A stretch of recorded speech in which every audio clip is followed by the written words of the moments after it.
आज हमारी वीडियो का विषय है बसंत पंचमी की पौराणिक कथा। हाँ जी, सृष्टि के प्रारंभिक काल में भगवान शिव की आज्ञा से भगवान ब्रह्मा ने जीवों, खासतौर पर मनुष्य योनि की रचना की, लेकिन अपनी सृजना से वे संतुष्ट नहीं थे। उन्हें लगता था कि कुछ कमी रह गई है, जिसके कारण चारों ओर मौन छाया रहता है। हालांकि उपनिषद व पुराण ऋषियों को अपना अपना अनुभव है। अगर यह हमारे पवित्र संत ग्रंथों से मेल नहीं खाता तो यह मान्य नहीं है। तब ब्रह्मा जी ने इस समस्या के निवारण के लिए अपने कमंडल से जल अपने हाथ में लेकर संकल्प किया। संकल्प स्वरूप उस जल को छिड़ककर भगवान श्री विष्णु की स्तुति करनी प्रारंभ कर दी। ब्रह्मा जी के किए स्तुति को सुनकर भगवान विष्णु तत्काल ही उनके सम्मुख प्रकट हो गए और उनकी समस्या जानकर भगवान विष्णु ने आदिशक्ति दुर्गा माता का आह्वान किया। विष्णु जी के द्वारा आह्वान होने के कारण भगवती दुर्गा वहाँ तुरंत ही प्रकट हो गई। तब ब्रह्मा जी एवं विष्णु जी ने उन्हें इस संकट को दूर करने का निवेदन किया। ब्रह्मा जी तथा विष्णु जी की बातों को सुनने के बाद उसी क्षण आदिशक्ति दुर्गा माता के शरीर से श्वेत रंग का एक भारी तेज उत्पन्न हुआ, जो एक दिव्या नारी के रूप में बदल गया।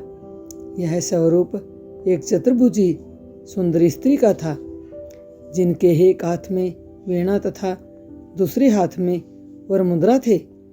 अन्य दोनों हाथों में पुस्तक एवं माला थी। आदिशक्ति श्री दुर्गा के शरीर से उत्पन्न तेज से प्रकट होते ही उन देवी ने वीणा का मधुर नाद किया, जिससे संसार के समस्त जीव जंतुओं को वाणी प्राप्त हो गई। जलधारा में कोलाहल व्याप्त हो गया। पवन चलने से सरसराहट होने लगी। तब सभी देवी देवताओं ने शब्द और रस का संचार कर देने वाली उन देवी को वाणी की अधिष्ठात्री देवी सरस्वती कहा। फिर आदिशक्ति भगवती दुर्गा ने ब्रह्मा जी से कहा कि मेरे तेज से उत्पन्न हुई ये देवी सरस्वती आपकी पत्नी बनेगी।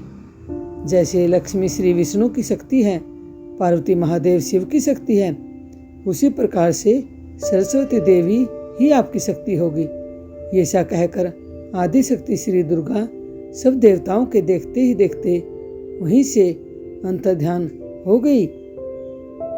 इसके बाद सभी देवता सृष्टि के संचालन में संलग्न हो गए। सरस्वती को वागीश्वरी, भगवती, शारदा, वीणावांदनी, वाग्देवी सहित अनेक नामों से पूजा जाता है। ये विद्या और बुद्धि प्रदाता है। संगीत की उत्पत्ति करने के कारण ये संगीत की देवी भी है। बसंत पंचमी के दिन को इनके प्रकटो उत्सव के रूप में भी मानते हैं।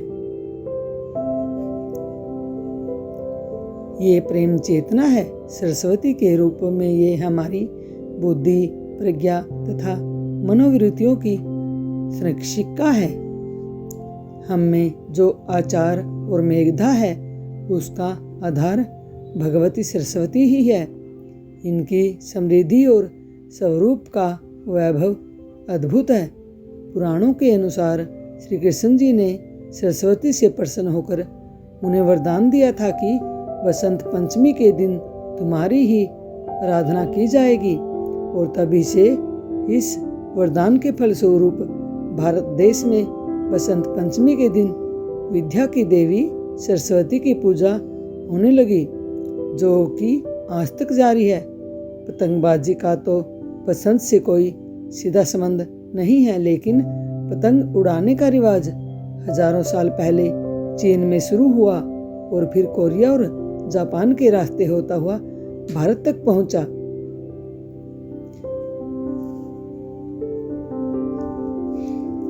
अब जानते हैं माँ सरस्वती की पूजा अर्चना कैसे करें।